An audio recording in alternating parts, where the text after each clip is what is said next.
You guys ready? Yeah, let's do it.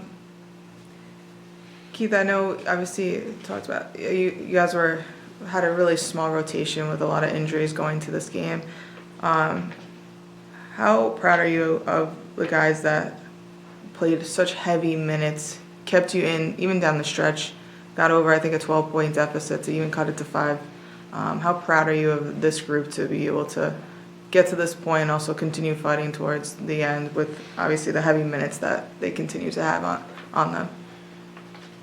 Yeah, really proud. I think every year you're going into the season kind of worried about what you are going to replicate from a good team last year, what you need to improve, and just the competitiveness and the fight that last year's team had. You want to make sure it kind of carries over, and it did. So I'm definitely proud, but not surprised. Like these guys, I think it's their number one attribute is their competitiveness and how hard they play. So yeah, we were down a few guys, this weekend, and that taxed them with a lot of minutes. And I think in some ways it affected the game, but man, I told them it was fun to see them compete out there and battle. And obviously we didn't get it done, but that's all we talked about before the game is just to go out and battle. Everyone's watching you guys, and you're out there competing. Whether the ball bounces our way or not, you're competing, and this group has always competed. So I'm not surprised at all. They do it on a random Tuesday in February. They in practice, they do it every single time, and that's why we didn't win the championship today, but they are champions and they play like it every day in practice. It's ridiculous, the consistency of their effort. Yeah, and Sean, the same question, being a fifth-year senior, to see a guys fight. Everyone's hurting, short rotation, to continue to end, as a captain, the leader, how proud are you of this group, the way where you got so far? Yeah, I can't even put it into words, honestly.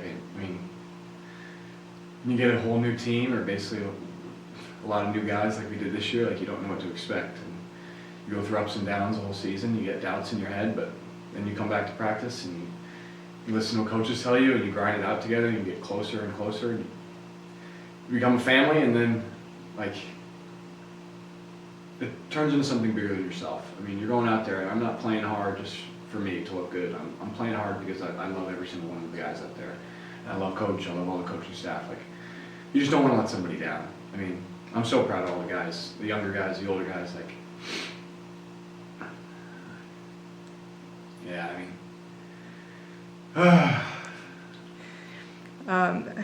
Keith, I think you guys were held to 52 points, shot about 35%. What did you see Cortland making certain adjustments today to kind of limit you guys offensively? What do you kind of credit it from their end?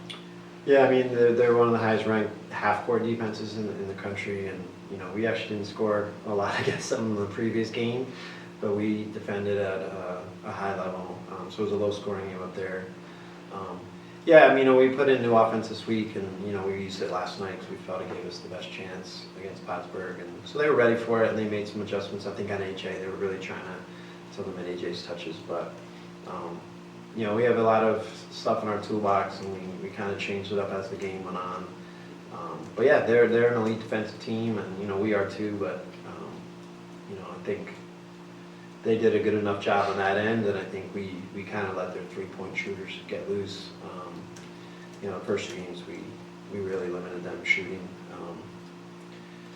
from the three-point area, and tonight they were 10 for 21. So it's not the only reason, but that's a big reason. That was a big point of emphasis. And yeah, we just didn't get there. And honestly, Cortland, I thought, played really well, and they made a lot of shots. At the end of the day, you give up shots, and they still have to go in.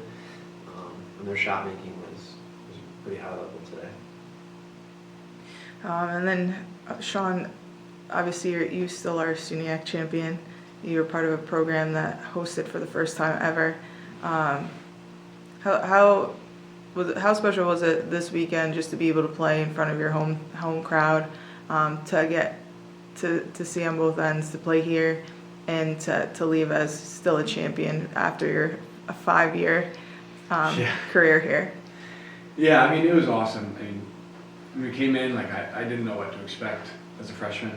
And then last year we broke all these records, and this year we did it again. And obviously, I wish I could have gotten it done for these young guys, but it means a lot. Like, I mean, we can't hang our heads because of one game. I mean, we didn't win too much, and we worked too hard to hang our heads and make this a bad experience. It's been a great experience. I mean, I love going into practice every day and competing with these guys, and I know they're going to be successful, especially with this guy for however long he's here.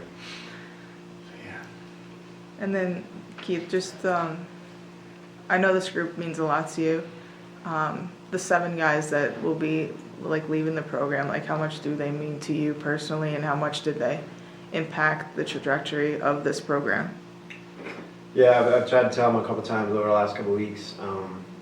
You know, very grateful. Our program's indebted to them. Like, you know, they believed in New Paltz in this program when they probably didn't have to. You know, and that's kind of the guys we were searching for. You know, we were searching for guys that wanted to go a different way. Wanted to search for people that were, you know, not about themselves. They're about the program and about the team. And honestly, I think Sean was the catalyst to that. You know, we had Rylan here already one year.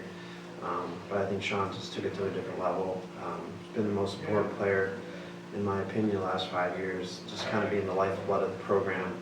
And then Dakota and Lucas came in with him as their 5-year guys, just beautiful human beings that they don't care about anything else but the team. And I think that's what I love about that group. And then, you know, AK, Alex Krapinski, and Mitch came in, they're 4-year guys, and, you know, they didn't play a lot their first year or two, and they just kept going, and they were integral parts to the last 2 years' team. And just so proud of Mitch, especially for what he did this year after playing behind some really important players the last couple of years.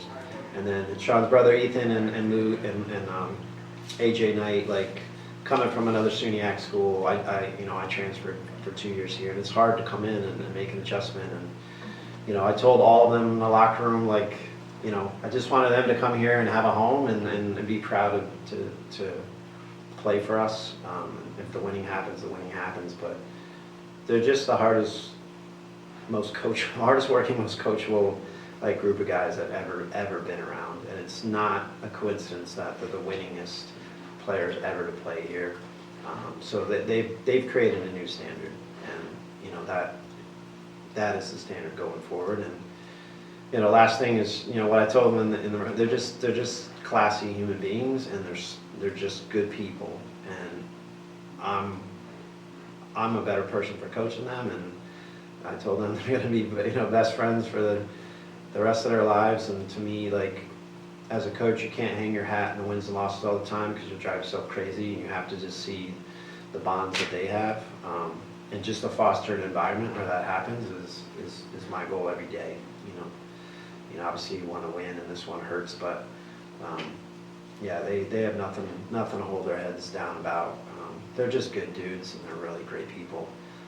So I'm not surprised. I'm not surprised by everything they accomplished. Very cool. Thanks, guys. I appreciate it. Thank you.